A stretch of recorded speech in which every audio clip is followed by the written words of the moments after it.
every year changes drastically. You can't expect last year or the 2 years before that to repeat in the following season, because every time we always come up for air and look at it, it's week 6 or week 7, and everybody's like, oh my gosh, like everything's just so crazy. Like, if everything goes right, what happens? And if that happens, then I'm winning all the money. Then I'm in first place. Then I'm winning my league. On today's episode of the Pretend GM, I got to sit down with Derek Brown of Fantasy Pros, and honestly, this was just a fun hang. We got to talk about stuff outside of fantasy football, but we got to talk mostly about how he adjusts to things in season, how he can adjust from what his pre-draft takes were to what you have to do on a weekly basis to find upside, how he trades with people, and the biggest thing is not getting stuck on the data from previous weeks or previous years as you go on through the fantasy football season. Just like you and me, Derek Brown is Pretend GM. D-Bro, thanks for joining me, dude. Thanks for joining me. This Thanks is for reaching out, man. It's always good to catch yeah. up. That's what I just look at this. Like, this is catching up before Canton.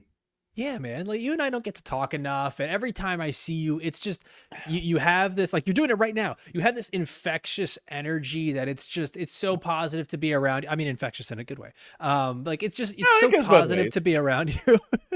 And like, I can't help but smile, man. Like, I can't help but laugh in our conversations. It's so great, man. And I think you're a great shining light in this industry, but I think you're more than that too. Like, you're a great mind in this industry, and I know I'm talking you up. Don't worry. I was like, a lot of people will have so many grievances with what you just said. I'll chill out. My ego and my imposter syndrome say shut up, but go ahead. No, I'll reel it in. You're very subpar. You're pretty average. But no, there we go. Keep man, on like... down that track. Let's go. Keep on. Let's go down that road. I'm more comfortable with that road. What I want to do with this podcast and the goal through all of this has been to bridge the gap between people that play fantasy football and the people that actually get to study it and talk about it for a living. Because like, I genuinely believe we don't have enough teaching in this industry. We have a lot of, here's your answer. Don't worry about the why. Just eat it and shut up and go away. And that's most of the time what people want, right? Is they want the destination, not the journey.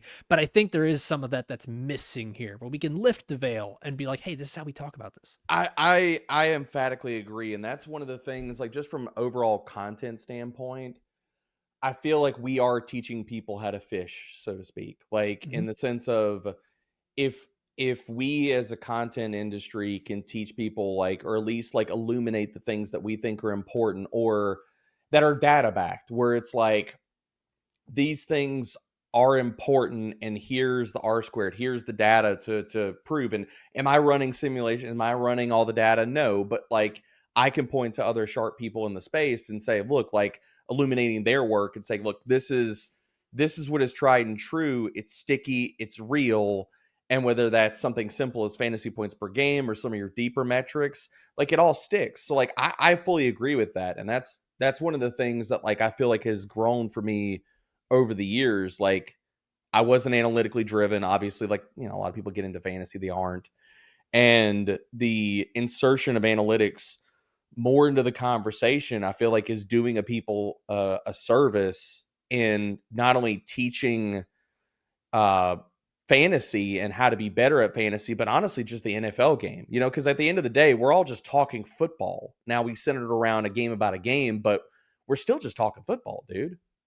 Yeah. And I think I love that you focus on that, of like, when you first come in, you're not looking at these certain things, right? And then as your journey goes on, your view of it changes. I mean, first of all, how did you get into your start in working in fantasy football, and like, and what's changed for you over these years? Because I know we all look at it one way, and then after you've been in this industry for a little bit, you start to look at this game a different way.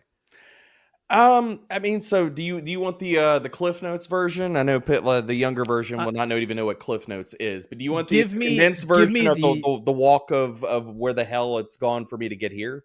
The very best version that you want people to hear is what I want. This is not a short show by any means. So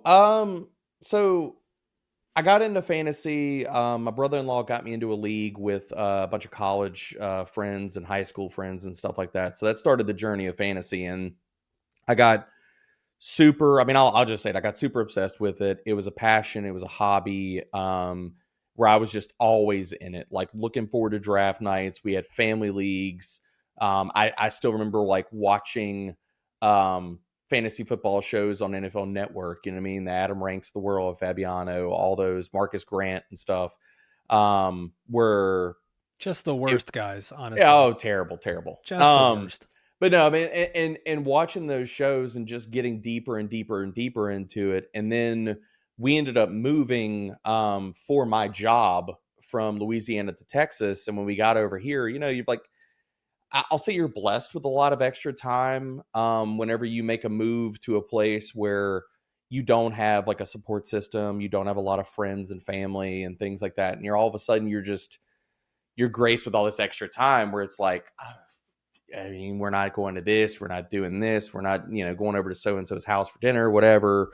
And I was like, dude, I got like all this extra time, and I was so into fantasy. I was like, I I wonder if I could do this writing thing. Like, and background on me, like I was never a writer. I was never like, I've literally probably read, I'm such a fraud. Like all these books behind me are all my wife's. I've got publications stacked up here that I've done and stuff like that. But I'm not an avid reader because the part of your brain that like where people talk about I envision the story, I see the characters, I envision all of this in my head.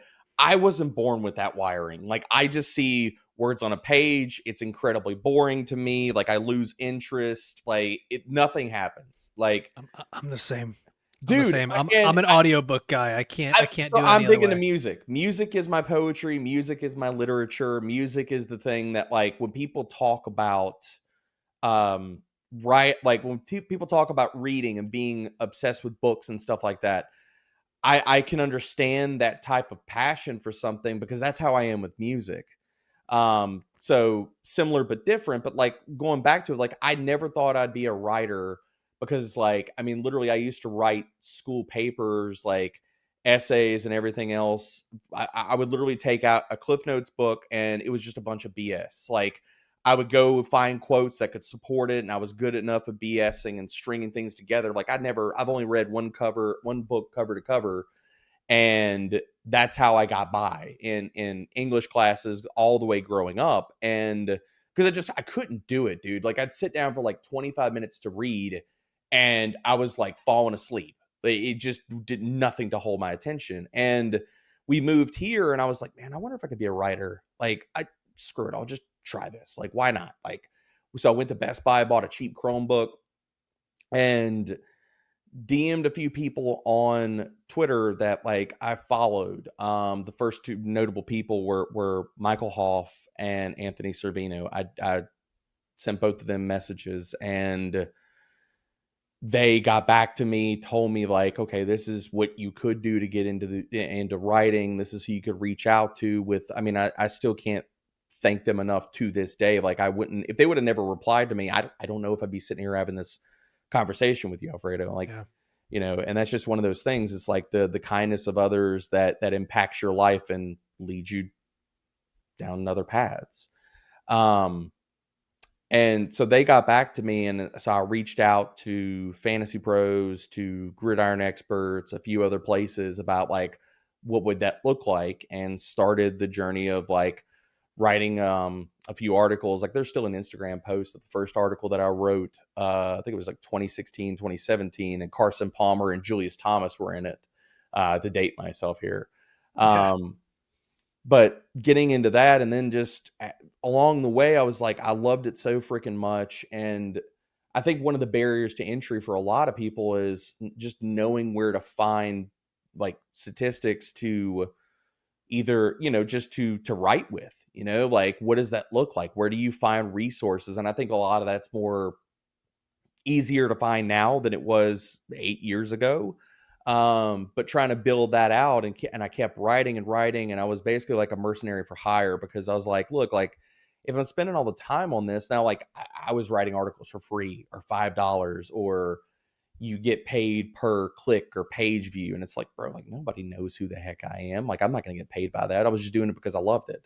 Yeah. And continuing to do that over the years, like I was basically like, okay, well, if I'm spending the time for this, it's got to make sense for me. Like I want to try to be, I've always been motivated, and I've always been like intrinsically motivated, like regardless of whatever it was, whether it was in healthcare or in nursing before I got into writing, um, in school and stuff like that, where it was like, look, I might not be the best, but I want to sit here and try to be the best version of whatever that I can be.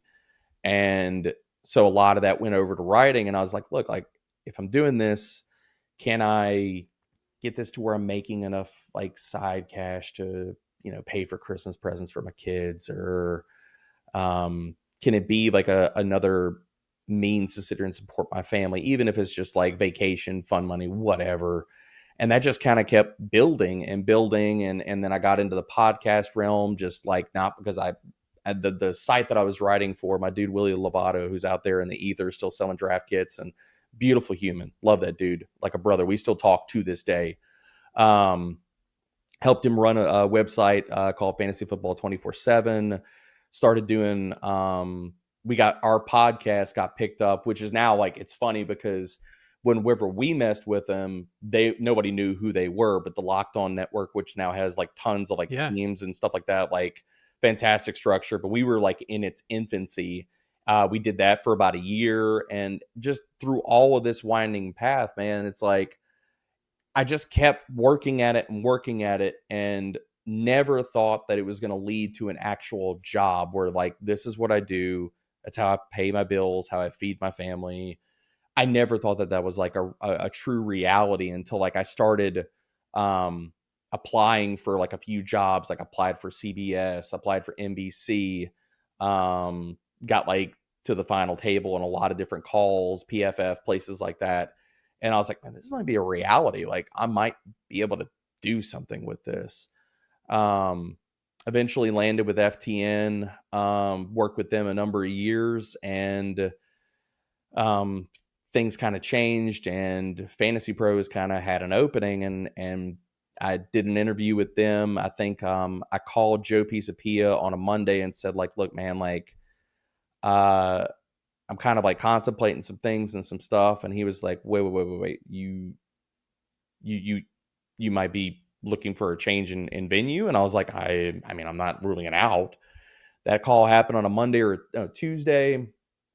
Fantasy Pros higher ups got back to me on Wednesday. I had an interview on Friday, and I was on a phone call making breakfast for my kids on Sunday morning, and accepting an offer from them. And it was just like, it happened so fast, man. And it's like, honestly, it feels like I like blinked my eyes, and the last 8 years of doing this or whatever just kind of like all went by in a flash. And so it's kind of a whirlwind. I know it sounds like a longer amount of time than, but I mean, anybody, dude, like once you hit 30, everything just kind of seems like it just kind of starts going, as Yeah. far as time and stuff. So it's been crazy. I still think it's nuts. Like I still think it's insane to me that anybody gives a crap about what I have to say about anything, man. Maybe, to be honest, like that's not humility. That's not puffed, like whatever. That's not fake. Like I No, am it's genuinely like surprised and bewildered that this is my job and anybody cares at all.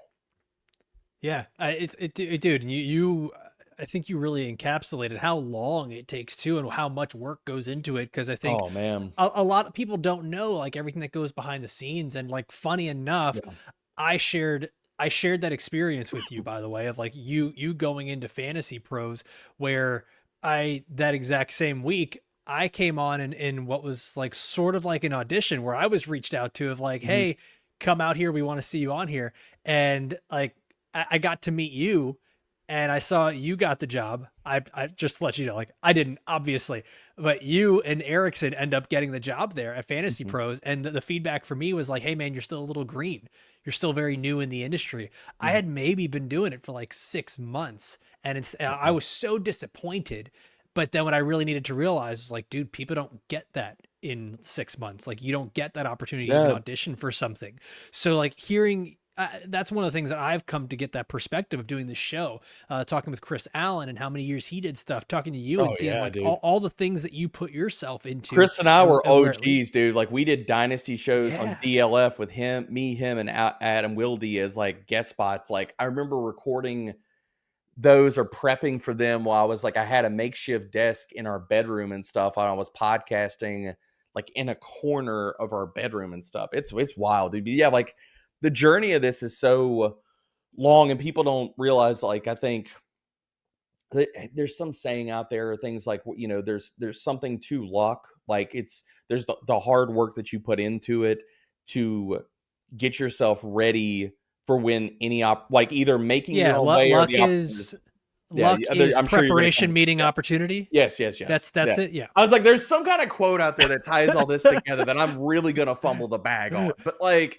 yeah, but there's something to be said about that. Like people say it's lucky and people say this and that. Like I'm fully aware that like I mean, as well as I do, man, like you're full time on this. Like these things, like you can count on two hands a little bit more of like the opportunities in this space to do that. And so I'm well aware of how like blessed and not numerous these positions are, especially in today's fantasy industry, media climate and stuff like that too, where it's like I don't take that for granted, but like people don't realize the time that it's taken, whether it's been sacrificing time with my kids, my family. I mean, dude, like I was sacrificed. Like I was, instead of having lunch breaks when I was a nurse and stuff like that, like I was taking, obviously, like I wasn't like negating my responsibilities when I was at work, but like on my lunch break, instead of eating lunch, like I would go do a serious radio hit and come back, and I wouldn't eat for like 14 hours until I got home that night. You know what I mean? Because I was busy, but I was like, I want to do this. You know what I mean? Like It's that a was great way to stay in shape. It's a great way to stay thin. yeah, fasting, even though before fasting was a thing. Yeah. And Yeah. but things like that, or staying up till 3 a.m., 4 a.m. doing preseason DFS content for a site because I want it done. If I'm going to put my name on something, I'm going to do it the way that I think it should be done. Or even when I got into like writing the primer and stuff, man, like people don't realize like how much time goes into what we do. It's not like the outside perception of looking in. It's like, oh, that's, like you talk about football. How hard can that be? Everything is work. You know what I mean? And everything takes time. And even if you love your job, there are going to be moments where you're still like, it's taking time away from your family, other possibilities, like, or you're working long hours like that. That's a reality. It's not just all of us kicking our heels up, man. Like behind the scenes, like nobody would have known unless like I'm telling them on this podcast that like before last season, for the 2 previous years writing the primer, I literally pulled all-nighters every single Wednesday night.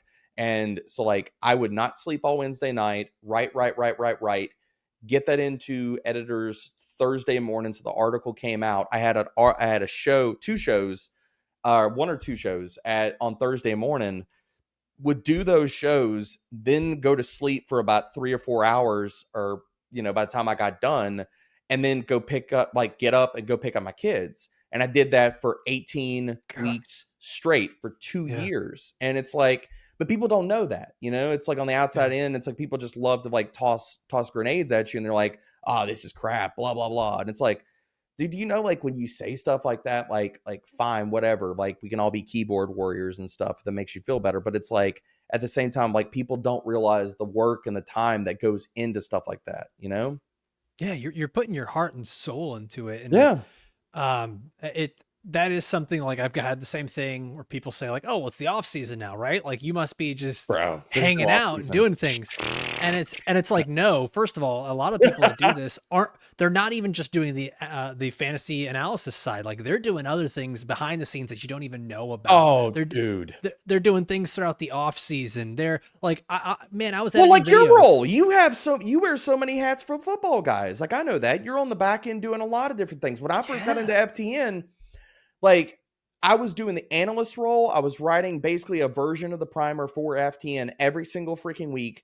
And I was covering their podcast network, and I was editing podcasts, and I was training people, and I was over outreach and partnerships and stuff like that too. And I had other business calls. Like I was wearing all these different freaking hats, working like 70 to 80 hours a week, a lot of different times. And people are like, oh, you must be, just living the life fantastic. And it's like, dude, this is work. Like you might not see that on the outside, but it's still work, man. Like it's time. And this isn't us complaining for audience. No, like for you it's listening or watching, like we're not complaining. It's giving a reality of what the true sense of having a full-time role in this space looks like versus what the perception is. This is not me griping and complaining at all. No, man. This is just sharing the reality and speaking the truth of certain things, you know? And again, I love it. Like, I'm still doing this job. So no, it's not like browbeating and bludgeoning me to death. I love doing what I do, but this is the reality of what it takes to do what we do too. Yeah. Yeah. Debro, you have had such a journey through the fantasy industry, but I know that with that comes a lot of twists and turns and ways that change our thinking. If Mhm. we could rewind, we go back to the very first fantasy league that you're in, Oh, and we talk to that Debro versus the one right now. What's the biggest difference in how you looked at the game then versus how you look at it now?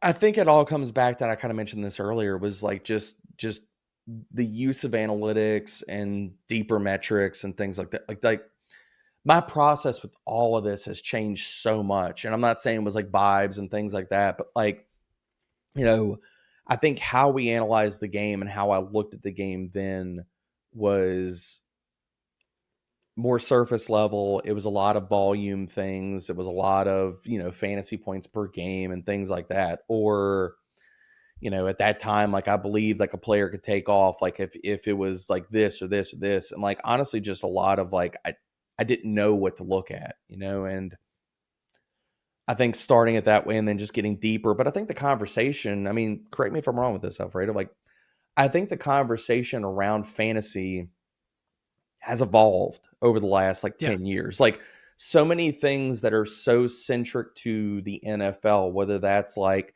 things that are common, not like commonplace, but more commonplace than if you were to rewind 8 to 10 years ago, like pace of play volume, deeper analytics and metrics and stuff like that. So I think the conversation, my understanding and the way I talk about the game and the way I view it has evolved so much over the years from just learning, growing, and also like the shade of the conversation changing over time where it is more numbers and things like that. Not to say like, we don't also have our own vibes and diagnosis sure. of situations and stuff that plays into it too. But I feel like the conversation around fantasy has also become more NFL driven, like real football driven and analytically driven just over time as it's evolved. So like I think like my way of looking at it has evolved with that. Yeah, and I think too, it's like it's not just one. We're living in an era where there's more information that is Mhm. accessible to us than ever before. Yep. There are more people doing this than ever before. If you don't have an open mind to allowing yourself to see things differently, to think differently, I think you do yourself and your audience a disservice, right? Like you're not playing the game to the best of your True. ability. And we're making it sound way too serious. It's a game about a game, but Yeah. like I think like a lot of this just carries on over into life too. Like it's transcended. If you're not open minded and you won't accept new information, like you're Yeah. not going to be good at what you do. Um, Debro, it's there. I think there are people, there are moments, there are even like past experiences, skill sets that influence how we approach fantasy football analysis. Like I had the opportunity to spend a year in the scouting department for FIU football. Hmm. That made me look at the game differently than I did prior to that. A lot of it was just vibes and saying I like this player. Has there been a person or an experience that has changed the way you approach fantasy football analysis? Oh, dude, there's been so many people along the way, whether it's like listening to them talk about football and talk about fantasy that made or how they look at it, like whether that's talking about um people that were so numbers driven and analytically driven, but also shared parts of their personality or warmed those things up to where it's more actionable or easy to digest. Like I could tell like and this isn't okay like because I work at Fantasy Pros now and I write the primer and stuff like that. But dude, like I've shared all these things with Tabby and stuff too. It's like Mike Tagliere tags to everybody that knows him was like he was so influential in just the beginnings of like me looking at it, consuming content. Like I still remember like I'd reached out to him on numerous spots where he was doing shows before he even went to PFF or Fantasy Pros, whenever him and his wife were doing their own thing with their own website. Yeah. And so his process with all of that was huge to me. Like just the way that he talked about the game, looked at the game. Other people like JJ Zacharyson like was hugely impactful. Like there was Awful, a awful person. yeah, dude, I love JJ so freaking much, man. And a Just lot had of him on. these, dude, a lot of these people, like, it's the other thing that's funny is like a lot of these people that like I'm mentioning here, like I consider like friends, and some of them Mm. extremely close friends, like Reeves when he was with NBC, even now, like the way that he diagnoses, breaks down the game, and what all that means, man. And honestly, like one of my closest friends to this day, I remember reading his write-ups. God, I have so many. I'm burying the lead here. I have so many Thor Nystrom stories that I could tell here that are absolutely freaking hilarious. But he was a huge impact to me, and I've told this to him. So if he goes back and hears this, or anybody like clips this or whatever, like, Thor, don't get your head too big. But I've shared this with him, man. Like, he was a huge influence to me.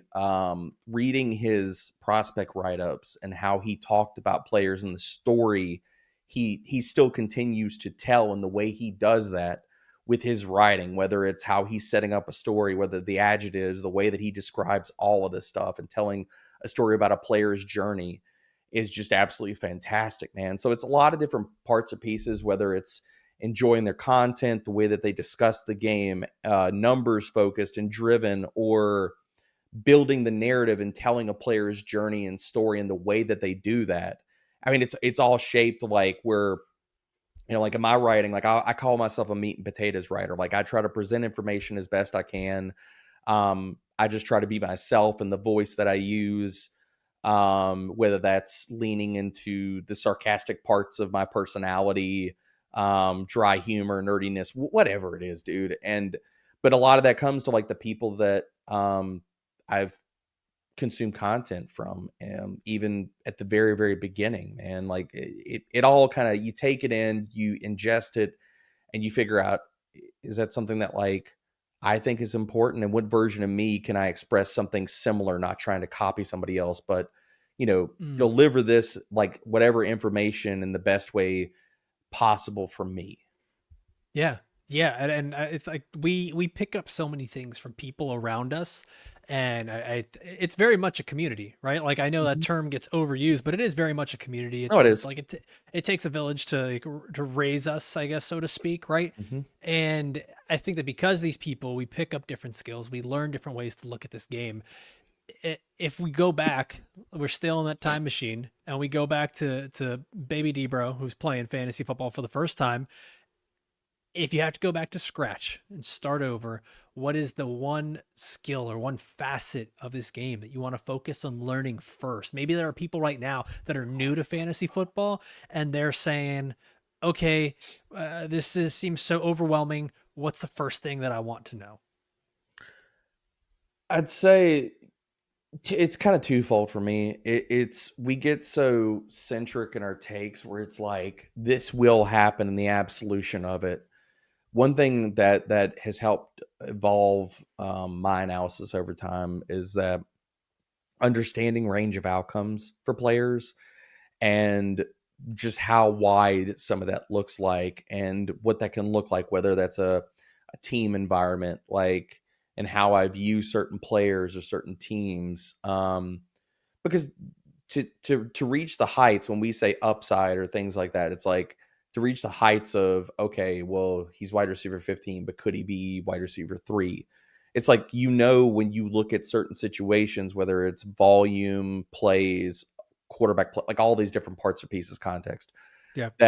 that's just not, even in the best case of circumstances, that probably might not happen. It won't happen because of said, numerous factors. Even if they all line up and everything's perfect in Yahtzee, like that might not still. So it's understanding range of outcomes for players, and going back to like, I mean, just talking about data stuff, it's like efficiency matters. Like efficiency to me, like efficiency matters in the sense is it's the great predictor of, it tells you like, okay, efficiency is a reflection of talent for me, and talent, it all goes back to talent. And Like when we talk about like when I first got into it, it's like, people used to talk about vacated targets or roles, and he's in the Amon-Ra St. Brown role, or he's in this role. And it's like understanding that efficiency, like it all goes back to efficiency. And if you are a really talented player, that's going to bear out the numbers. And if you're a really talented player, then you're going to earn volume. You're going to earn targets. Like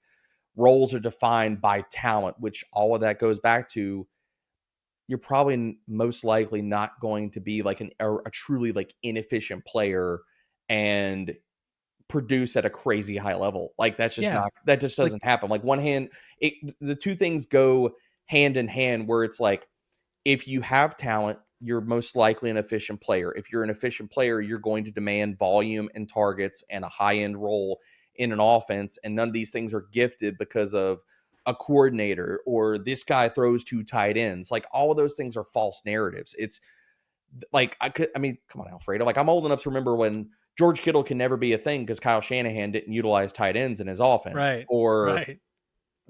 this guy doesn't throw the slot. It all goes back to talent finds a way. And a lot of that's the basic building block of that is efficiency. Well, like how often do we see that where I typically see it with like running backs where Mhm. we get what I call these middle management running backs Yeah. that are in CEO roles that they're not ready for, or they're just like they're unfortunately not talented enough for. Or they We've hold seen on it. to because there's not a good enough player on the depth chart to take the job or take some of the work away, Yeah. you know? Yeah, this was my terminology for Zach Moss in 2024 I mean, is he this is was a Rashad White last year. yeah, You know? like it just happens, and you find Mhm. these guys that are inefficient. That doesn't necessarily lead to more volume. It's just like life, man. If you're not good at your job, Yeah. you typically, I would say, don't get more opportunities. They just Yep. find someone who's better at that job. Mhm. I think that it's funny because like yes, I think we try so hard to keep things very analytical, no biases in the way we're looking at players. But I think we'd all be lying if we said there's not an emotional side to fantasy football. Sometimes you might like a player, you'll get attached to a player. Maybe there's just like a bad week and you overreact to it, right? I think that's something that happens a lot in fantasy football. A player gets injured and we say, I'm never drafting him again. He screwed me over in week 14 last year. How do you handle that emotional side of fantasy football, and how would you suggest to an audience to approach that as well? So I think my approach to it, and consumers of content and people that play fantasy football outside of the content space, is different. My fandom has kind of gone to the wayside, and it's not just because the Saints suck and I'm totally tired of Mickey Loomis and the things that he does. But like doing all of this, I've really become very unbiased. Like I'm more of like, I want to see the players succeed. For me, I've taken a lot of emotion out of it and stuff like that. Like, but that's my, like, do I tilt or something like that if something happens or not or whatever? Sure, we all do, because you're competitive. You want to win, whether that's in any venue, whether you're talking about betting, DFS, fantasy leagues, whatever.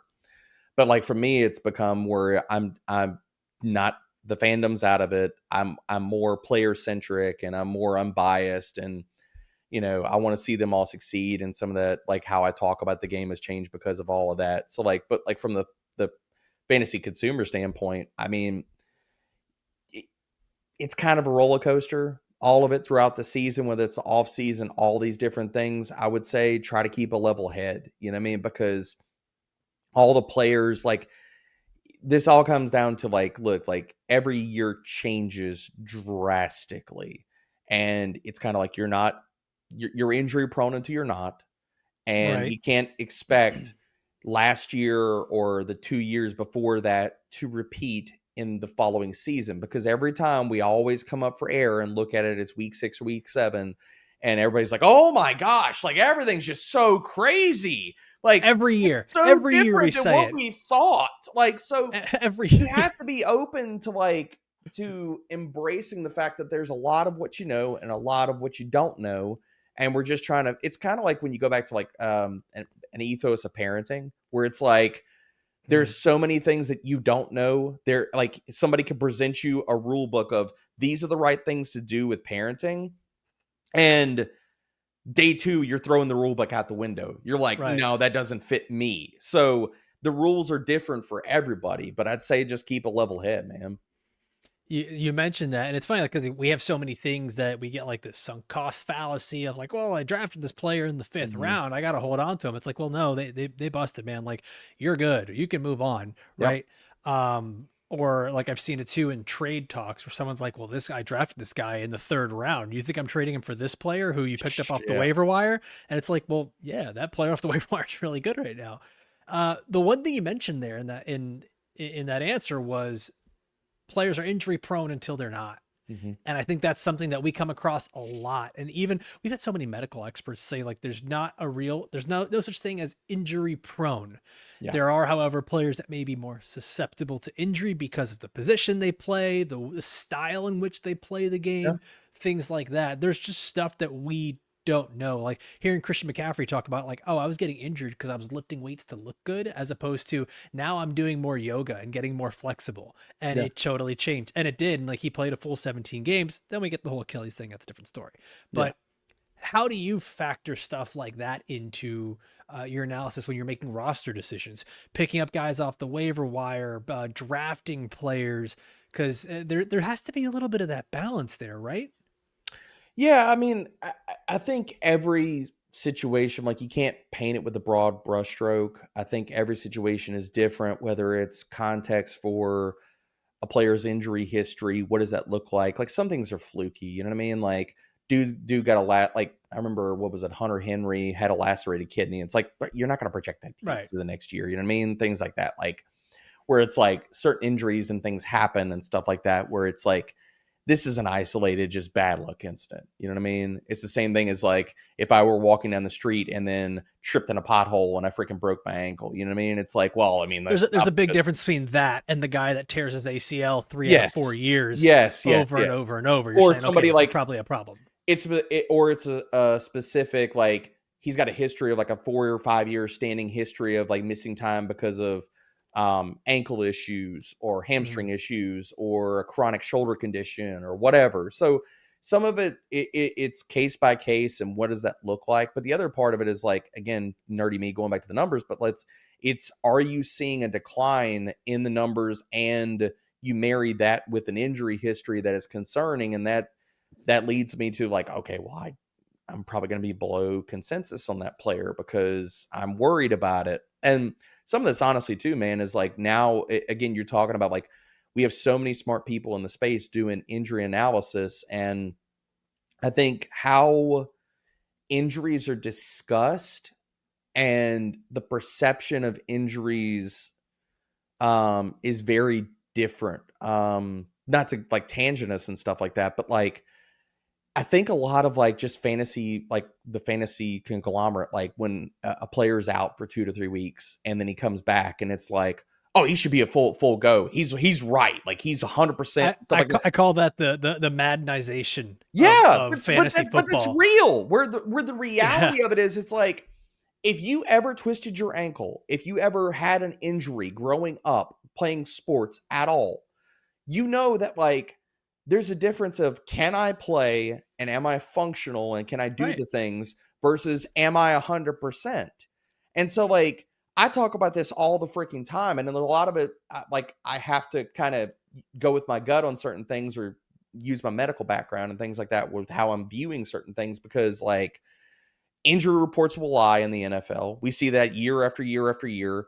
Guys will come out after the year or after the year, and we whether it's a Netflix documentary, and we find like, oh wow, like this player was really injured, and we never even heard about that. He never even hit the injury report. And he was playing with a broken rib or a broken foot or whatever.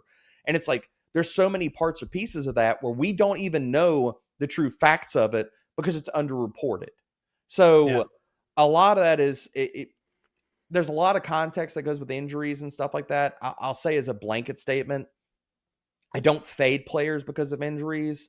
Um, but everything is contextual. You know what I mean? Like, is this a problem that's been long standing? Have your efficiency metrics dipped in the process over the few years? Are you old versus young? Like, so there's a lot of different ways to dice it up. I will say I like this all goes back to also doing your own work and is this concerning to me versus is this concerning to consensus, and how do I feel versus everybody else? And that's where you also difference in rankings, and maybe there's an edge.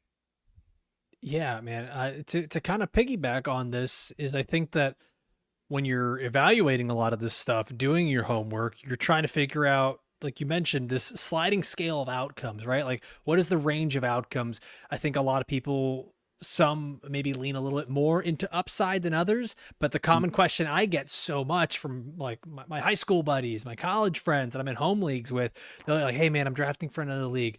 Who's just going to be super consistent and give me like 11, 12 points every single week? And how do you balance building a team or starting a lineup where you're saying, okay, I either want to go for as much upside as possible, or I want to have consistency. I want to have safe floor.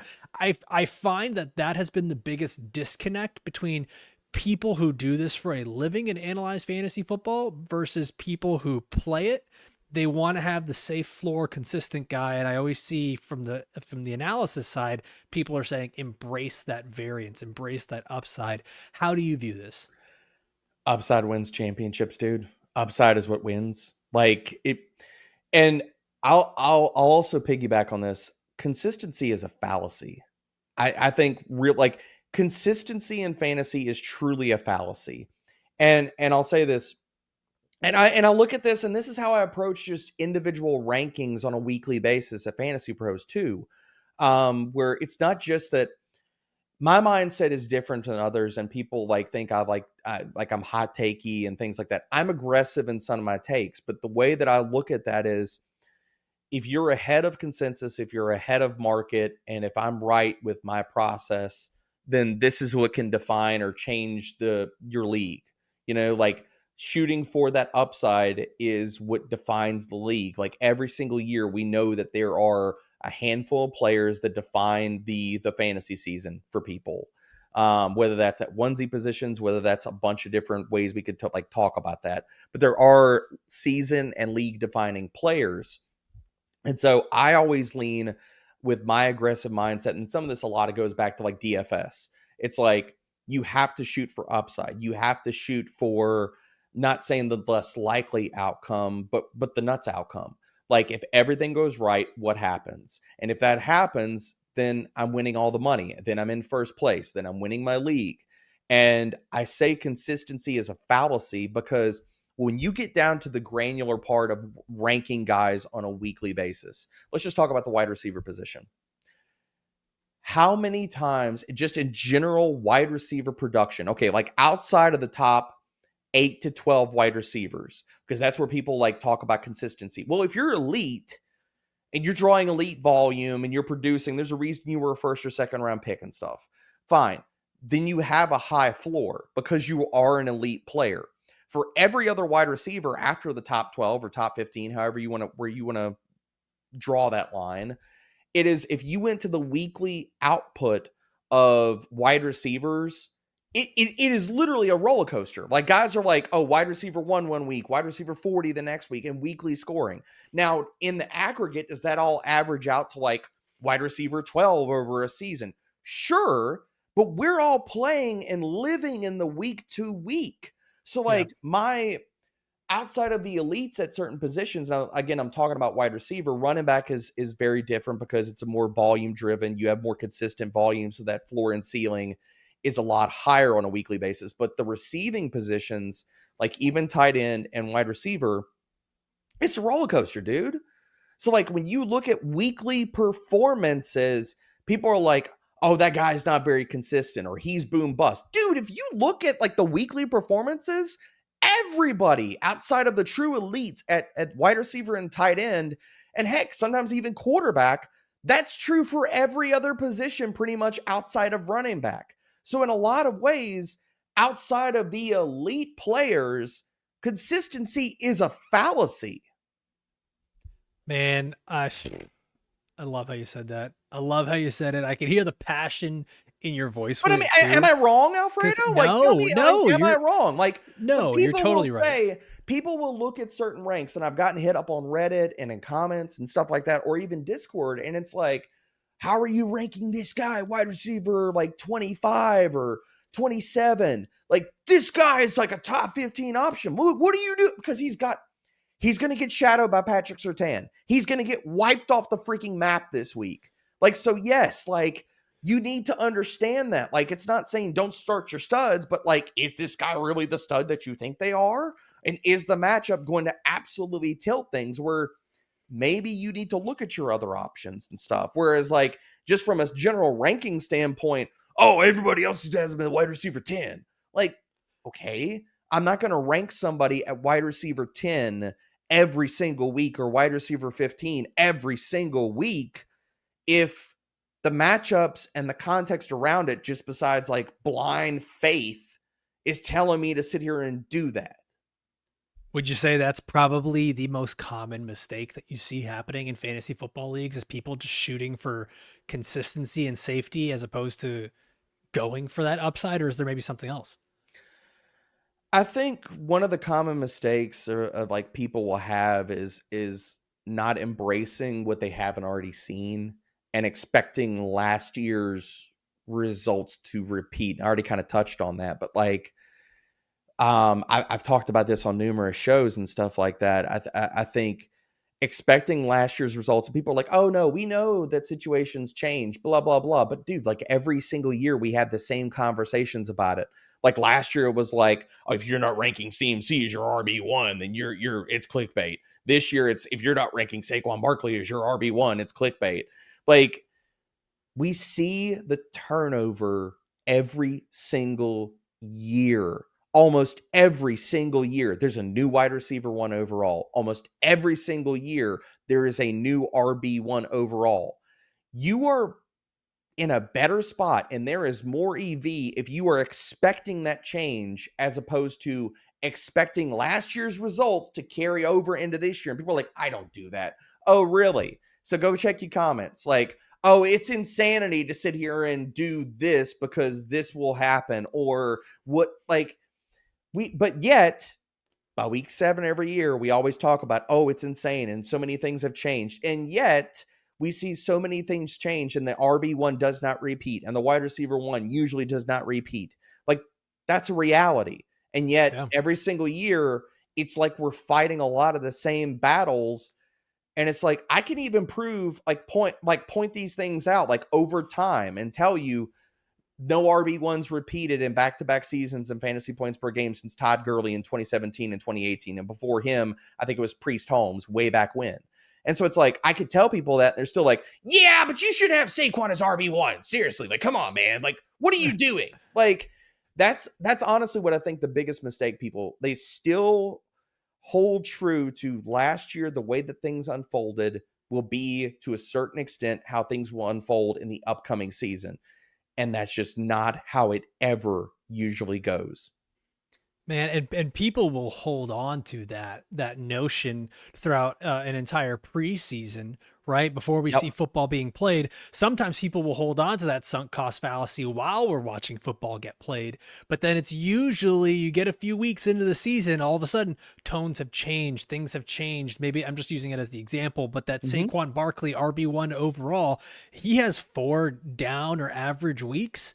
Mm-hmm. People are livid that they were being told to draft him with the #1 overall pick, and they go and try to make these adjustments, right? It's like, okay, well, what do I do next? I got to go, let's hit the waiver wire, let's make a trade. And I think when it comes to that, that's where I genuinely believe fantasy championships are won, is Mm-hmm. your in-season management, right? Like for the most part, if you almost just follow your app that you're in, to Mm-hmm. an extent, like you'll probably get most of your start sit decisions right. If you follow ADP, you'll probably get most of your draft decisions right. Mm-hmm. It's the guys that you pick up off waiver wire, and it's the players that you potentially trade for that change everything. They are the biggest swings of the pendulum. So what's that process like for you? I know it's a two-part question here, but Mm-hmm. looking at waiver wire pickups or looking at a trade to make, what is that process like for you? It's diagnosing situations and saying, okay, does this player, and again, I'm going to go back to like, I just keep pounding the same drums here. Like it goes back to efficiency and talent and the pathway for a player. Like, do I see somebody's role growing? Does the schedule, because like I hate early season or off season schedule analysis because so much of it changes on a week to week basis. And what we think we know about certain defenses and certain teams gets blown apart. And certain teams will overperform, underperform. Injuries and all that kind of stuff plays such a huge part of just the week to week game that we play inside of full season management. But like for me, it's is the efficiency and talent there? Is there a chance for the role to change and stuff? And do they have the talent to make the best out of the opportunities that they're given, and can they earn more? And does the schedule open up to where Mm-hmm. that, like, you can look ahead, like whether it's not like, okay, we're in week 3 and week 15 through 17, but like the upcoming weeks, like weeks 3 through 8 or whatever, it's like, dude, this guy's gonna crush. These teams are all bad run defenses. So like with trades, I'll look at a lot of those different things, and some of it's like going after players that maybe we haven't seen the best of. Maybe they got off to a slow start and their deeper metrics look really good, but we haven't seen them pop yet. But it's coming based off of the schedule and their talent and stuff. So a lot of it's like forecasting, which is very like that's the. I still think that like to a lot of extents that's the part that people had the biggest issue with is I haven't seen it yet. I need to see it, but if in so many different avenues, whether that, I mean, dude, tell me that this is wrong. Like that is literally describing waiver wire pickups and trades and forecasting of rookies. Those are the things Yeah. where those are the edges, like you just talked about, waiver wire management and trades in season. Those are the edges. Rookies are the edge in fantasy, but all of this comes back to what we've seen, what we need to see, and being okay with stepping into the unknown and forecasting and projecting.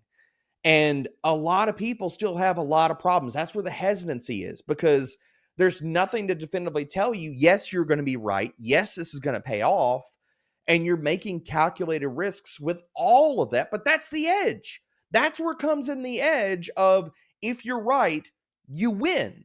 If you're right, you win the trade. That was the waiver wire pickup to make. So this all comes back to, you need to embrace the variance and embrace the projection, because if it, like, could it blow up in your face? Sure. But here's the other side of it. If you don't make that move because you're scared to make the move, or you're scared to trade for the player or draft the player, it's also going to blow up in your face for the moves that you didn't make because you weren't willing to embrace all of that. So be okay with making the uncomfortable decision if the process or the people that you trust their voices or what you are looking at tells you to do it. Do it. Stand behind it.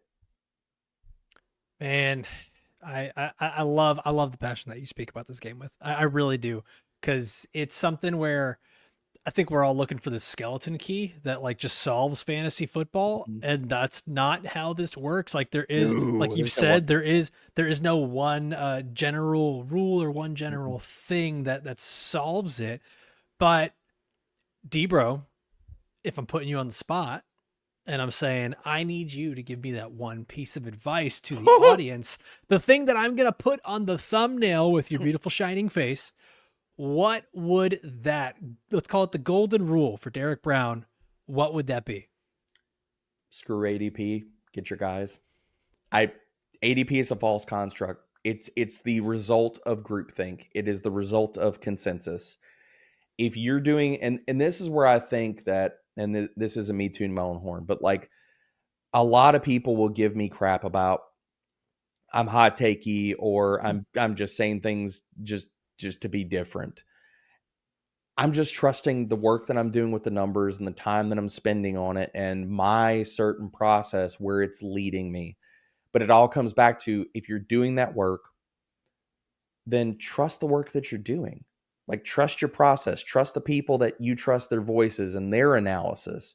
Because if not, if you're not going to trust your own process, if you're a content creator, if you're not going to trust the voices that you trust in the space, and again, I'm not saying just blind faith, but like, like there's certain people, like whether it's process and all these things, or tried and true record you vibe with, then trust those things. Because if not, Why are you wasting the time to sit here and write it up? Why are you wasting the time to sit here and do the research? Why are you wasting the time to listen to a podcast, to read an article, to watch a show? Why are you wasting all that time if you don't trust any of that to begin with from all those different parts? So if you trust it, screw this consensus thing and get your guys. And I'm not saying to do that recklessly, but like be okay with drafting a player a round ahead of ADP. Like that might, whatever. I don't care about Yahoo grades. I don't care about what anybody says about a draft after it happens, because when we flip over the cards a lot of different times, what we thought in August and September is not the reality that we see unfold in December. I love it. I'm gonna have to clean up the language a little bit for the YouTube thumbnail, but I think we got it. I think we got it, folks. So I love that. I know that with taking these swings, right? Like we're gonna be wrong. We're gonna be wrong all the time. Oh yeah, like it just happens. We But are. Even the most elite players, like whether it's like baseball. Let's just take baseball for example. Yeah. The elites of a game are only successful at times on 33%, 30%, 29% Right. of what they're doing. So I can't, I didn't mean to cut you off, but I can't agree with that more, because if you are framing things to people like you are always right, then you're lying to people. Or if people believe that this person, like you're either lying to yourself or you're lying to your audience. Like we get all kinds of stuff wrong. How do you go and fix that then? Because like obviously we're gonna get stuff wrong, but like what's the process like where you go back to the drawing board and you say, okay, well I got this wrong here. Like what is that all like for you? I think there's been a lot of different ways to sit here and dice that up. Over the years, I think like some of my biggest haters, and I'll own the L with it, is like, not last year, but the year before, I had Tony Pollard as my RB1. I dove too heavy into, well, I'd say too heavy because it didn't work out and stuff, but like I dove extremely heavy into efficiency metrics, and I didn't weigh properly him coming off the injury, what that could have done for his season. And so again, some of this comes back to embracing range of outcomes, and also embracing that like I know that I'm going to get a lot of stuff wrong. The way that I learn with all of that is understanding the context of what did I miss on? Did I take small sample efficiency and run with it to a point that was detrimental to myself and whoever's reading my content? Did it just not work out? Did a player flame out? Did they get hurt? Was the process right and they got hurt mid-season, so we didn't see the outcome of it? Or like some things are just random and happenstance with injuries and stuff. But like I always go back to the drawing board of what was the run out of all the different dominoes that fell for this player to not do, either underperform or outperform what I was projecting? Did they hold on to a role in despite their inefficiency because there was nobody else good on the depth chart and stuff like that to take the players to take some of the workload away? Did I expand small sample efficiency to a point where it's more noise and I shouldn't have leaned on that as hard as I did, while talking about it in certainty, when I should have been like, look, like this could happen, but there's a chance it doesn't. So a lot of that is learning from swings and misses. A lot of that is improving the process, whether it's, embracing the fact that more of, okay, I could easily be wrong in this. And, and how you're creating that conversation and talking about things without more of the bluster and like for me, I think a lot of the way that I talk about things, people confuse arrogance and cockiness with passion, because I freaking love this stuff, and it just I love it, man. Like this is not just a hobby, it's a passion thing. It's like I'll be literally like making dinner and all of a sudden like have a thing like pop in my head about like, oh man, like I wonder, I didn't look at this, what about this player? Like, oh crap, like let me go back. I'll literally go sit down at the desk for 10 minutes and then get back up and continue making dinner for the fam. Like, so it's like understanding a lot of ways of like how I got it wrong and what led me down that path, and try not to make the same mistakes twice. Yeah. I know I kind of rambled through all of that, but but it's that's a stream like, of consciousness. That's so much what it is, because it's not even just in fantasy. Like, I always make the joke that you grow up playing football and your coaches try to make you feel better after a loss and say we learn so much from our losses. We learn more from our losses than we do our wins. And I think that's true too with Oh fantasy, yeah. right? Like you're right on a player, you just go, well, yeah, of course I was right. I know If I you're was not right. learning something by getting kicked in the teeth, then you're blind to the things that can help you grow as a person. Like, what is it? Pain is a great teacher. Like, Hmm. it's kind of messed up, but like, there's truth. Like, you don't learn anything from your successes.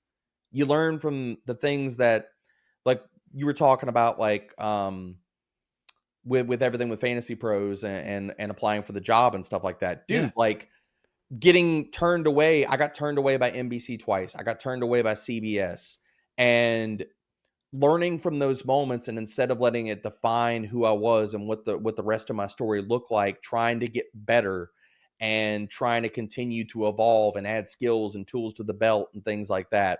Like, that's what it's all about, dude. It's like converting your losses or tough times into learning moments, and it's like you're either going to let it define you, or it's going to define you in one of two ways. Either you don't learn anything from it and you continue repeating the same behaviors and expecting a different result, which is literally the definition of insanity, or you learn from it and you try to grow. Yeah. Yeah, and I think that's so it's not only true in fantasy, it's I think it carries over to a lot of other things. Mm-hmm. One of the things that I've seen Agreed. you doing a lot more of, and maybe you've been doing it for a long time and I'm just stupid and don't pay attention. Uh I've seen you do a lot of NFL draft prospect analysis, like going out to the Dude. Senior Bowl and talking about Mhm. prospects, man. How has that evaluation process evolved for you since you started? Because I think a lot of people might look at someone and be like, "Well, yeah, I saw his college games. He's a good player," and like that's it. I know it evolves into so much more as you get into the process. So how has that changed for you? Cool.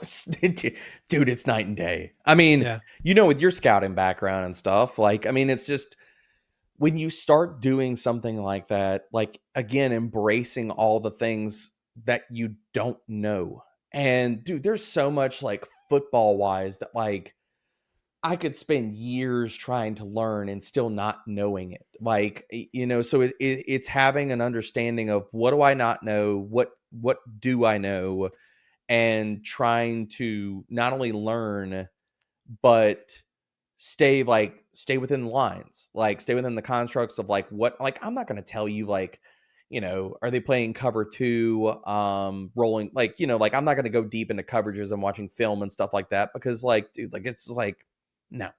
Like, I didn't play football. There's a lot of that I've learned from the football side of it and stuff, and especially that's helped with, like, me watching film and stuff, and the way that I've talked about prospects over the years. I mean, dude, like, I used to do dynasty shows or prospect shows, and it used to be a certain amount of my own work, a certain amount of watching highlights and things like that. I mean, dude, like, now the prospect stuff is so intensive for me, whether it's looking, like, my end goal is trying to blend film and analytics and create the best, most comprehensive picture, like, basically paint the best picture of a player's skill set that I Yeah. can. And what does that look like? Like, every player going into the NFL as a prospect, it has things like they're really good at, and they all have things that they need to continue to work on because they are a prospect.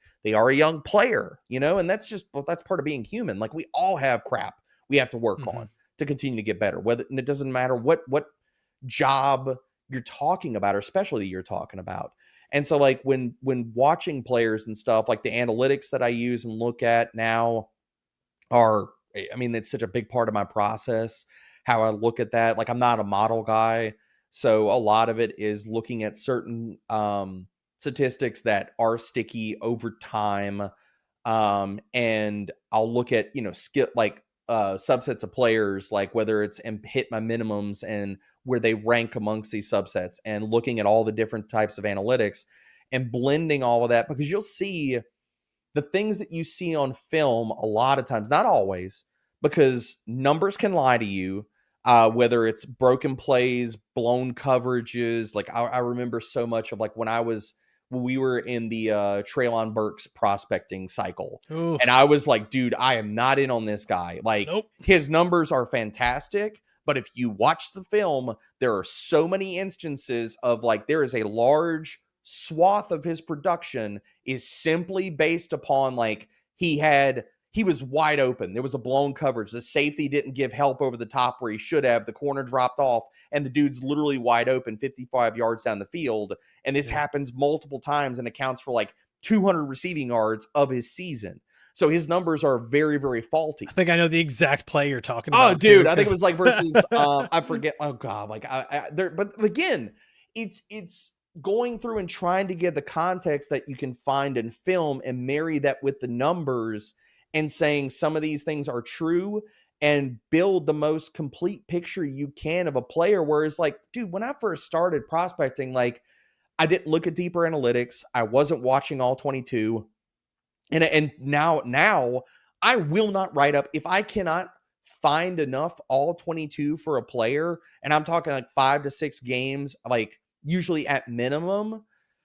I'm not writing the player up. I'll just say all 22 is not available because I'm not going to make wide sweeping like generalities about a player, what they're good or they're not, when you don't even have the sample size to even, you can't evaluate players like based off of highlight reels, because like just going back to the Traylon Burks experience, you could watch on the highlights and stuff, it shows the quarterback and then it shows him catching a bomb 55 yards down the field, but you don't see how that play developed, how he got open, the nuance to his routes. Was the corner just not great? Was the corner sitting back on his heels and he was going to go man up and then all of a sudden got burnt, one misstep? Is that more not a win for the wide receiver, but the cornerback being subpar, just having a bad rep?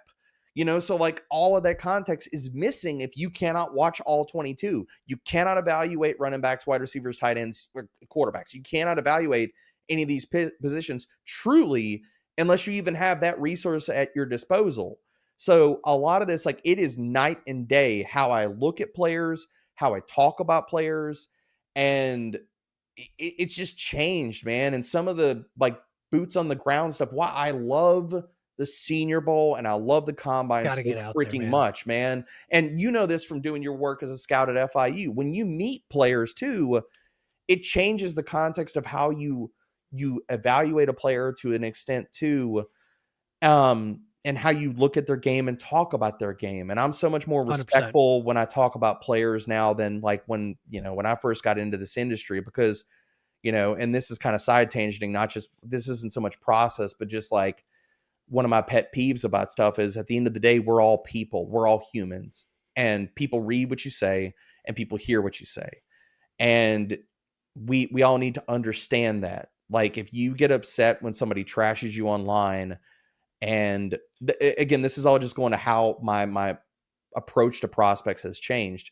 If you get upset as a content creator when somebody trashes you online or says things that aren't true or says things that are baseless or whatever, how do you think players feel about that? Like, they can't help Yeah. if they're injured. They can't help if a guy rolled their ankle. Like, everybody's like, oh, you suck, you're a bust.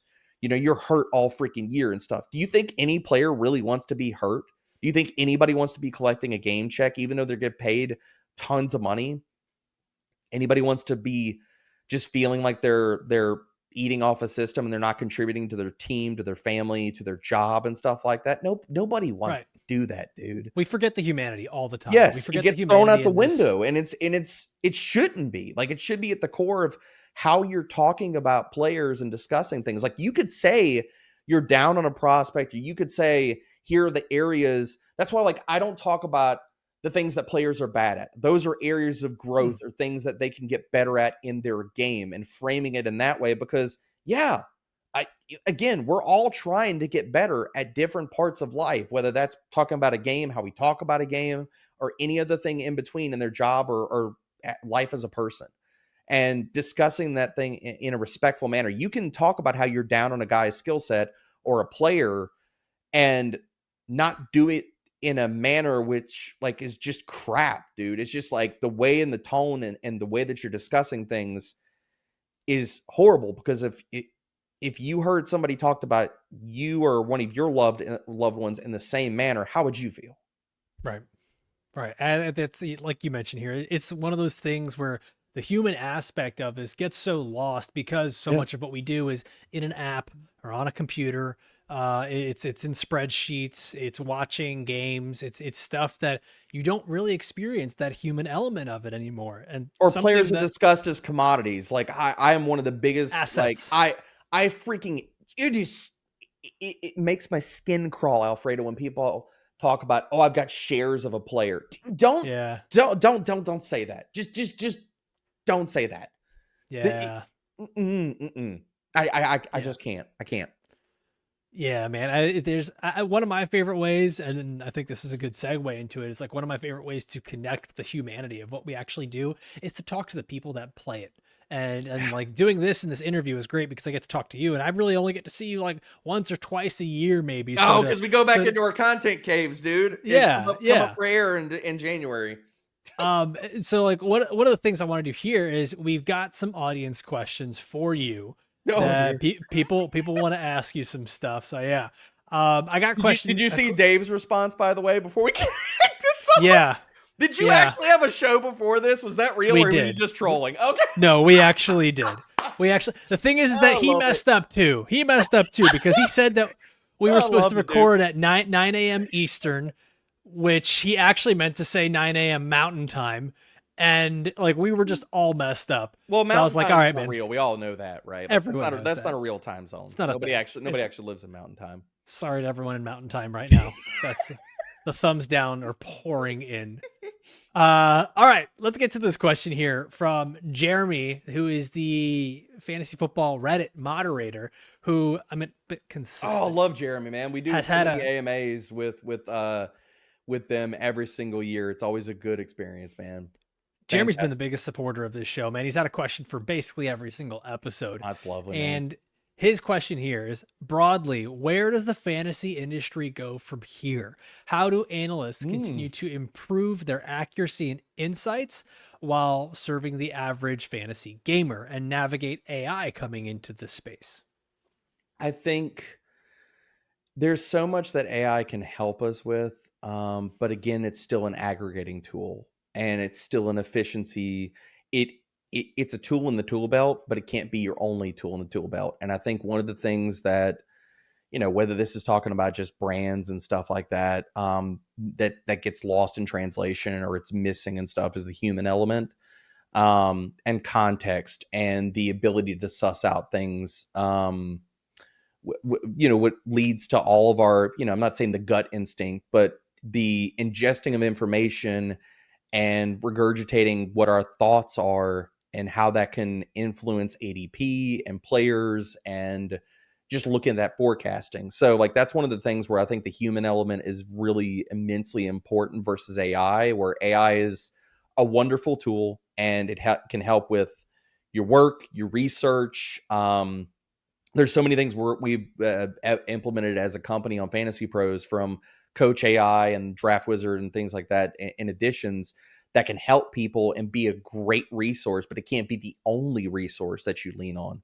So I think like from a fantasy industry like that, it's kind of like weaving all that together. But I think honestly is meeting people where they're at, dude. And I don't want to sound like a freaking politician giving this answer, but like, what kind of content do people want? Can you take the really in-depth analytical stuff and can you chew that up and spit that out into a medium where it's quick and it's actionable? Because people where they're at nowadays, in whether it's the content industry or people as just general consumers, some people want the deeper dive, but they also want that in something where they can consume it at their leisure and it's not overwhelming and a lot of stuff. So like, and I say all this and I write a 20 to 25,000 word article on a weekly basis during the season, but also like pumping that out in other formats where it's, if you wanted to just go down and grab the names and say, this is what I want to do blindly, you can do that. Or if you wanted to watch a short on YouTube to understand,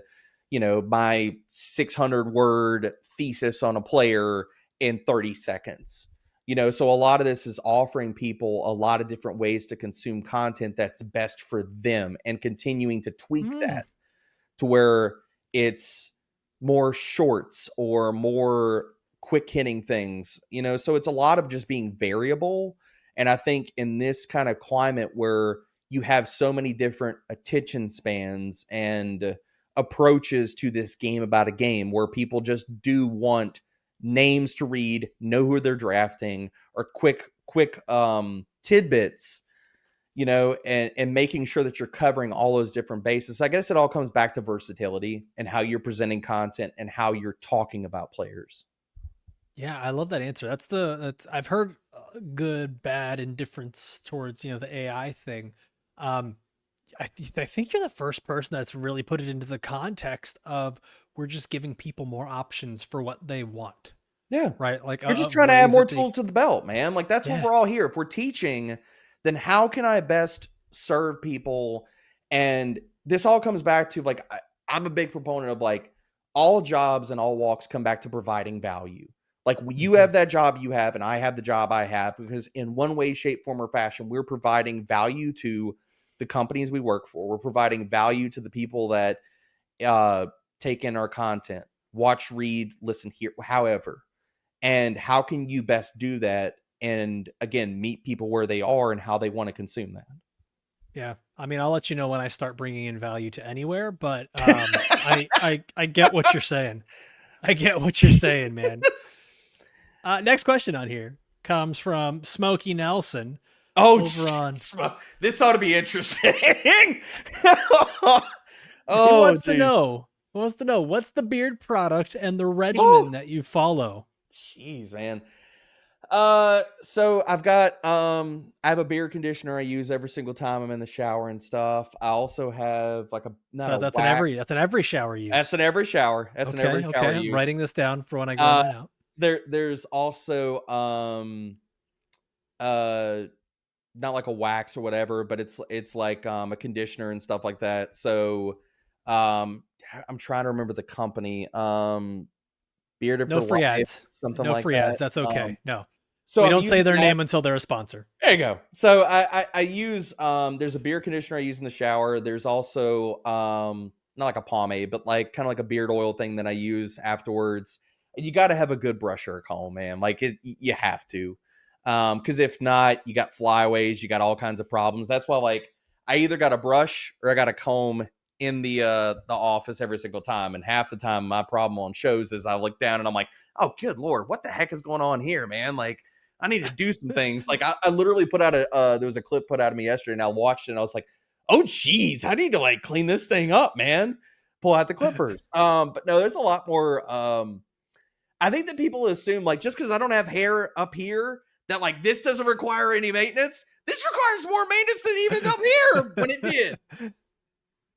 So thanks, Smoke. Man, I'm well now you know I'm going to be inspecting your beard a lot more when we're in New York for that flex draft soon. The most common comment about my beard these days, whether it's family or anybody else, thank you, shout out Joe Pisapia, the last time I think I saw, it's dude, you have so much more gray in there than you used to. And I'm like, oh, Man, thanks. I Appreciate get it that. too. But it's true. It's I get it true. too. I got the grays Which in I'm the not beard in the dying it. exact I'm same like, I spot. earned this, okay? I earned this. This is life. I get my grays in the exact same spot. I keep it a little more trimmed. But man, I can't escape the hair, like the I just temples. let it show out, It's bro. just coming through. Embrace it, Yeah. dude. Yeah. Gotta Wife embrace it. says she likes it. Yeah. I guess that's the only opinion that matters at this point. Why not? Some random person, not sure if you'll recognize the name here. I believe it's pronounced Rian Warmeli, is asking. You did your best key appeal with that. That was perfect. That was perfect. So Rian is asking, well, which coworker of yours has the best taste in movies? It's definitely not Worm. It is like a 110%. What's wrong with his taste in movies? What is he into? Dude, we are so because he comes from, like, I think Worm thinks that he's like a movie connoisseur or a reviewer. Does he think And he's like an art house guy? very much a Roger, and he's gonna hate this if he ever sees this or hears this. But that's Worm. I'd say it to your face. You know I hate your taste in movies. he comes from like the like he's a Roger and Ebert kind of like, you know, film reviewer, and he gets way deep, and I'm like, dude, sometimes it's just not that deep. Like it's an action movie. It's fine, or whatever. Like, Dude, it's Die Hard you're 6. There not was no working theme. for Rotten Tomatoes, homie. Like, it's okay. You don't have to go into like, we can just take it for what it is. Like, some things are just good. Like, I came out and I had a tweet about it, and this is where this coach is just like, he's like, I was like, dude, Superman was effing awesome. I love the movie, Yes. love so many parts of it, love the messaging. I love all the little Easter eggs. I loved it. And Worm hits my comments because I knew it was coming, dude. I knew as soon as I Oh, pressed come on, send, Worm. Worm couldn't. I was either getting a text or a Slack or a reply. And he goes, I mean, it was good. I mean, I was like, oh, Worm, go, get out. Come on, Like, Worm. it's Come on, man. Get out. So, Worm, I love you to death, man. Movies, no, just not for you, man. Not for you. By the way, Superman, I've seen it twice. I'm going for a Dude, third. I want to go again. I want to go again. Like, it. I'm so The obsessed with the rewatchability movie. is there. So I never got, and I know you've probably watched this, so don't trash me. I never got a chance to watch like Lois and Clark. And so like I want to go back and watch Lois and Clark now. Like, I don't want to go back and watch Smallville. Like, there's a lot of things like I will not go back and watch Batman versus Superman or Man of Steel. No, Zack Snyder, you suck. But like, I want to go back and watch other parts of Superman, like Lois and Clark, where there's a lot of difference to the storytelling, and it was done extremely well. Like, it's leading me down a rabbit hole with all of this stuff because the movie was so well done and on so many different levels that you can just take that movie in and just pick it apart piece by piece. Dude, I'm a big animation guy. I love all the like DC animated stuff, the Superman series. That's what it felt like. This felt like yeah. But they gave him the so same, off topic. It gave him the same kind of like humanity, and they went more. And that was one of the things I hated what Snyder did, is because he made him so gruff and dark and serious. And it was like, if you go watch any of, like, you read the comics, you go back and watch any of the animated stuff, Superman was equal parts serious, but he was also like, he was so much of a goof too, because he was so much like, almost like, what was that movie with Brendan Fraser, Blast from the Past, where he's like locked in the time capsule and he's like not exposed to the realities of today and stuff like that, where Superman just seems like clueless. Like, there's parts where like Batman and Superman going into a room, I think it was with Deadshot, and like they go to like out of the animated series, they go to like interrogate him, and Superman's like, I'm gonna be bad cop this time, and Batman's like, oh, okay, and he just fumbles the bag, and he's like, yeah, we're not gonna let you do that, and just being so like awkward about it and stuff. There were so many parts of that conveyed in this movie where it was like, the previous iterations of Superman weren't like that. There wasn't a warmth to the character. There wasn't the heart. Like, yeah, it just absolutely missed the true essence of Superman that didn't come out, you know? Yeah, it's what I loved about this, and like, this is so freaking off topic, but what I loved about this movie was, like, we're like an hour or something in. Okay, if you're listening at this point, you're here for the vibes. It's not a short show. You set this up and you asked me on, so you knew we were going to talk for a long time. I'm good. What I loved with this movie was they focused on the man and the humanity of Kal-El Clark, and like, what actually, he can't be a good version of Superman. He can't be a superhero, a hero to people, if he does not understand people and identify with them. And that was something like the other one, Man of Steel, which, like, I remember watching it the first time, I was like, okay, this is kind of cool, right? Like, you got the big punches and all the big action. It was so like alien based and Krypton based and everything else. And it was all about like what separated him from humanity. This is the first time that Superman felt cool. He felt likable. He felt relatable. And like, we just haven't had that in such a long time. Well, and the other part that I think, like, oh God, turn this off. Like, if you don't want spoilers and stuff like that, turn this off right now. Wait, really quick. Spoiler alerts. For the Superman movie. Spoiler alerts. If you've not seen Superman, do not fast forward through this. Do not listen to this part. By the time this comes out, man, the movie will have been out for a while. Small tangent.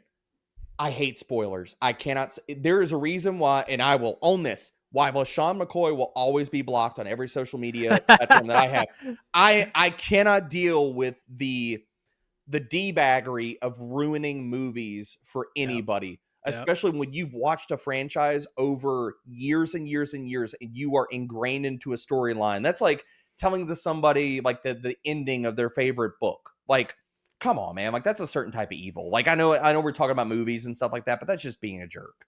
But getting back to it, like, spoiler alert, I love how, like, with the messaging of his parents and stuff, it also drove home the point that we all have a choice to make.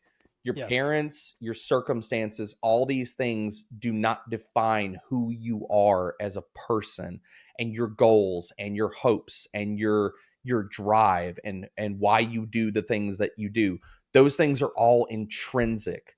And the fact that, like, they flip that on its head, because if you go watch Man of Steel, it was all the Russell Crowe, like, they'll chase behind you and you will be a symbol and you will be a thing for hope and all this kind of, like, and that's like, oh well, like, that's my driving force, that's It my was essence, destiny. that's Yeah. it's meant to be, and I'm carrying on my parents' legacy. It was like, no, like, I choose to be who I am, I choose to care about the things that I care about, and I choose to be a symbol for these things, and I choose to be a positive impact on the world because that's what I choose. And I thought that was so important, and probably would get lost in translation, or lost that in point of that movie will get lost on a lot of people watching it. I'm so excited for the DC universe. Dude, That's it's so good. Just all the parts and pieces, like, whether you want to talk them picking a lantern and it being Guy over Hal Jordan, like, all these parts where you're just like, it's oh, just great. it's so good, dude. It's just great. It's just I So can't wait good. for all the upcoming shows and the movies and everything. That's I'm a DC kid at heart. Like Oh, that's dude, like, like I love DC. A lot of it's just been just crushed with bad production and bad mhm. writing, and the stories of certain characters just told just in a really, really poor manner, to where it's like, what is the aim of this? Or you're just taking certain parts of this character and just blowing it out of proportion because you want comedic spots. And it's like, what are we doing here?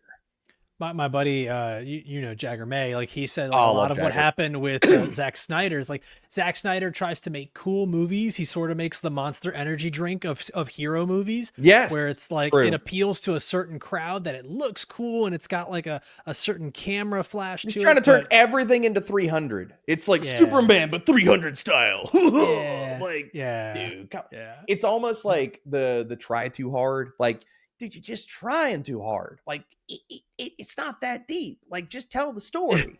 It really isn't. Yeah. All right, last question out here because we've gone on way too long about Superman. This is the last question from Eric Moody.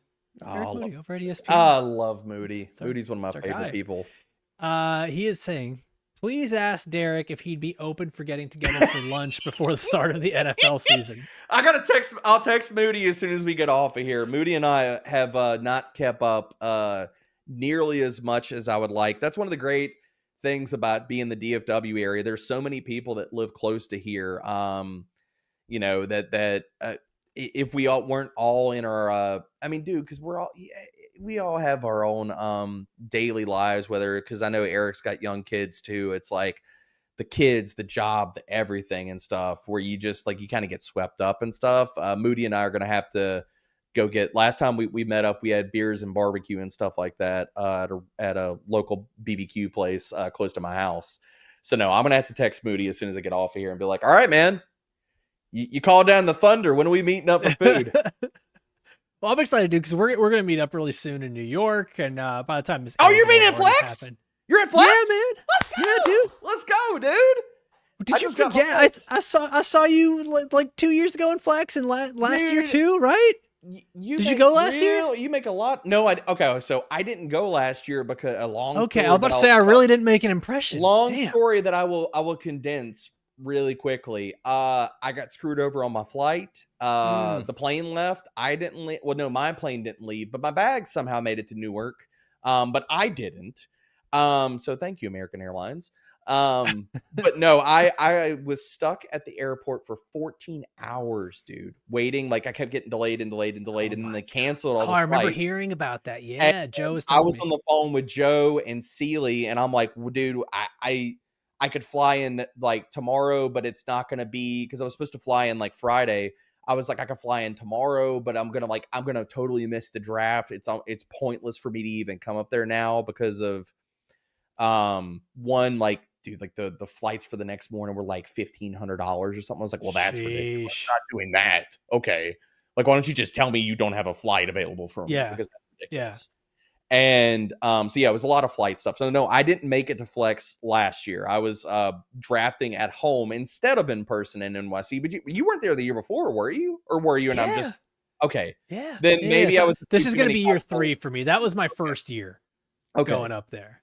I The remember. first year that I went up there, like it was honestly, it felt like everything was just kind of like an It's a outer blur. body experience, Yeah. like getting to meet everybody for the first time and stuff like that. Like I remember all of our times at Canton. That's where like I like you, me, and Big chopping it up, dude. Like that's what I remember of all of our interactions, dude. Because that was that. And again, we will be back in Canton this year. We It'll be will. so much freaking fun, dude. Yeah. Yeah, man. I'm excited. I can't wait to see you in person. This was awesome having you on the show. Same, I man. mean, like, Appreciate I got enriched just by hanging out with you, but like, I know that our audience, they got to learn something. They got to see a new side of you, D bro. And I hope they just enjoyed the conversation, man. Like, that's what we're here to do. It's just bridge that gap between what we do and the people playing, man. And, I can't thank you enough for joining me here today. And the audience watching, listening, can't thank you guys enough for watching and listening all the way through. For myself, for Derek, I'll see you next time. Adios.